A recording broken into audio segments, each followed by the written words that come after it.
नमस्कार, मैं हूं पूजा सिंह। स्वागत है आप सभी का आपके अपने राजपथ और बुलंद आवाज पर। दोस्तों, भारतीय जनता पार्टी जो धर्म और नफरत की राजनीति करती है, उसने एक बार फिर से इस देश की आत्मा पर हमला करने का काम किया है। उनकी इस घिनौनी राजनीति में जो उनके राह में सबसे बड़ा रोड़ा बनता है, उनके लिए अड़चने पैदा करता है, बाधाएं पैदा करता है, वो है इस देश की आत्मा कहा जाने वाला, इस देश का गौरव कहा जाने वाला हमारा गरिमामय संविधान। डॉक्टर बाबा साहेब भीमराव अंबेडकर का दिया हुआ वो संविधान जिसकी गिनती दुनिया के सबसे बेहतरीन संविधानों में से होती है, और कभी भी किसी ने भी उस पर ना तो कभी कोई सवाल उठाए, ना कभी कोई प्रश्न चिन्ह लगाया, क्योंकि संविधान ही वो ताकत है जो एक आम आदमी से लेकर के और ऊपर के व्यक्ति तक, यानी कि जो रसूख वाले लोग हैं उन तक जो है, अगर किसी को सबसे ज़्यादा मदद मिलती है, या फिर ये कह सकते हैं कि मुसीबत के समय अगर किसी के सबसे ज़्यादा कोई चीज़ काम आती है, तो वो है हमारा संविधान। क्योंकि संविधान की ही आड़ लेकर के, संविधान का ही हवाला दे करके, संविधान का ही पक्ष रखते हुए उन लोगों को न्याय मिलता है जो इन लोगों की वजह से आप समझ लीजिए कि जेल की सलाखों के पीछे हैं। प्रधानमंत्री के आर्थिक सलाहकार परिषद के चेयरमैन हैं विवेक देव राय। उन्होंने हमारे देश के संविधान पर सवाल खड़े कर दिए हैं। उनका कहना है कि इस देश का जो संविधान है उसको बदलने की ज़रूरत है, और उसमें बहुत सारे जो है चेंजेस होने चाहिए। और एक अच्छा खासा लंबा चौड़ा लेख उन्होंने द मिंट में लिखा है हमारे संविधान के ऊपर। अब आप एक चीज़ बताइए कि इतने बरस हो गए हमारे देश के संविधान को बने हुए, लेकिन कभी भी किसी ने भी इस पर जो है कोई सवाल नहीं खड़े किए, क्योंकि ऐसी कोई ज़रूरत महसूस नहीं हुई। एक चीज़ और आप लोगों को बता दूं कि संविधान है, संविधान मौजूद है, उसके बाद तो आप लोगों ने किस तरीके से हालत कर रखी है लोगों की, इस देश की। आप लोगों ने समानता के नाम पर, स्वतंत्रता के नाम पर, आप लोगों ने जाति के नाम पर, धर्म के नाम पर, शिक्षा के नाम पर, तमाम चीज़ों के नाम पर जिस तरीके से आप लोगों ने मतलब संविधान को भी ताक पर रख दिया, आप लोगों ने क्या क्या नहीं किया।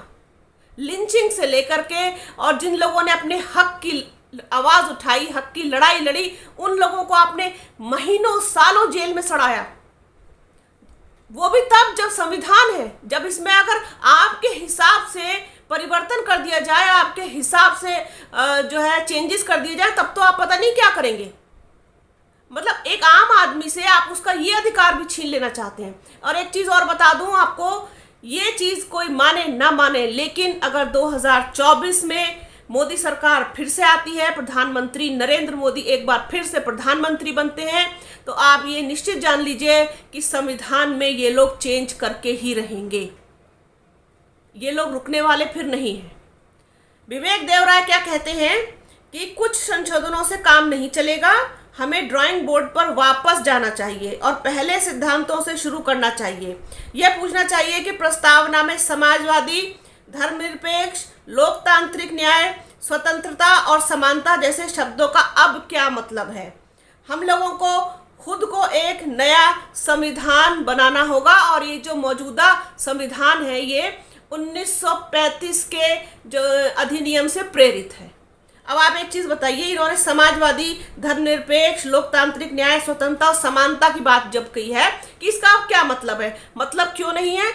ये अगर ना हो इसमें, तो आप किसी को न्याय दे पाएंगे, न्याय कर पाएंगे किसी के साथ? आप तो मतलब आपकी खुली तानाशाही चलने लगेगी। इस पूरे मैटर को जिस तरीके से तमाम लोगों ने सीरियस लिया है, वरिष्ठ पत्रकारों ने इस पर प्रतिक्रिया दी है, विपक्ष ने इनको जमकर घेरा है कि संविधान के साथ कोई छेड़छाड़ नहीं की जा सकती है, और इस तरीके की छेड़छाड़ करने की जुर्रत भी कोई ना करे।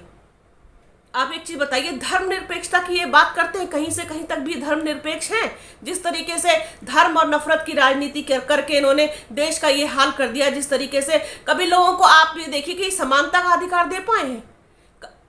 जातियों का और धर्म का क्या हाल कर दिया? ये समानता की बात है? बहुत ज्यादा अमीर है, गरीब बहुत ज्यादा गरीब है, ये समानता है? किस समानता की और किस धर्मनिरपेक्षता की बात करते हैं ये? तमाम वरिष्ठ पत्रकारों ने इस पर सवाल उठाए हैं, तमाम जो है वरिष्ठ नेताओं ने इस पर सवाल उठाए हैं कि संविधान जैसा है वैसा ही रहेगा। इसी सब को लेकर के बसपा सुप्रीमो मायावती ने भी ट्वीट किया और उन्होंने भी सरकार को जमकर घेरा, सरकार की आलोचना की। क्या लिखती हैं वो अपने ट्वीट में कि आर्थिक सलाहकार परिषद के चेयरमैन विवेक देवराय द्वारा अपने लेख में देश में नए संविधान की वकालत करना उनके अधिकार क्षेत्र का खुला उल्लंघन है, जिसका केंद्र सरकार को तुरंत संज्ञान लेकर जरूर कार्रवाई करनी चाहिए ताकि आगे कोई ऐसी अनर्गल बात करने का दुस्साहस ना कर सके। देश का संविधान इसकी 140 करोड़ गरीब, पिछड़ी व उपेक्षित जनता के लिए मानवतावादी एवं समता मूलक होने की गारंटी है, जो स्वार्थी संकीर्ण जातिवादी तत्वों को पसंद नहीं और वे इसको जन विरोधी व धन्ना सेठ समर्थक के रूप में बदलने की बात करते हैं, जिसका विरोध करना सबकी जिम्मेदारी है। ये लिखा है बसपा सुप्रीमो मायावती ने और खुलकर चेतावनी भी दी है, सरकार को पूरे मुद्दे पर घेरा है और सही कहा उन्होंने कि इस देश की गरीब, पिछड़ी और उपेक्षित जनता का सहारा है इस देश का संविधान। अगर इस देश में हमारा संविधान ना होता तो एक आम आदमी की, गरीब की, पिछड़ों की और जो उपेक्षित लोग हैं, शोषित लोग हैं और जो मतलब जिनको और कोई आस नहीं होती कहीं से भी, उनका क्या हाल होता? ये लोग तो बिल्कुल ही मतलब देश की आत्मा को ही मार देना चाहते हैं। इस तरीके का संविधान पर हमला, ये समझ लीजिए बहुत अलार्मिंग है, बहुत कड़ी चेतावनी है कि अगर 2024 में दोबारा से मोदी सरकार आती है तो ये बात तय है कि ये संविधान में भी डेफिनेटली बदलाव कर देंगे, क्योंकि ये आम आदमी को जो सहारा मिलता है वो संविधान से मिलता है और उससे वो उनका सहारा भी छीन लेना चाहते हैं। तो ये एक चीज़ जो है संविधान के ऊपर बहुत ज़्यादा गंभीर विषय है, जहन में आया, सोचा आप लोगों के साथ इसको शेयर किया जाए। तो बने रहिए राजपथ और बुलंद आवाज़ के साथ। हमारे चैनल को लाइक कीजिए, शेयर कीजिए, सब्सक्राइब कीजिए, बेल आइकन ज़रूर दबाइएगा। अपना और अपनों का प्लीज़ बहुत ध्यान रखिए। जल्द मिलूंगी आपसे एक नए वीडियो में, एक नए मुद्दे के साथ, एक नई चर्चा में। तब तक के लिए जय हिंद।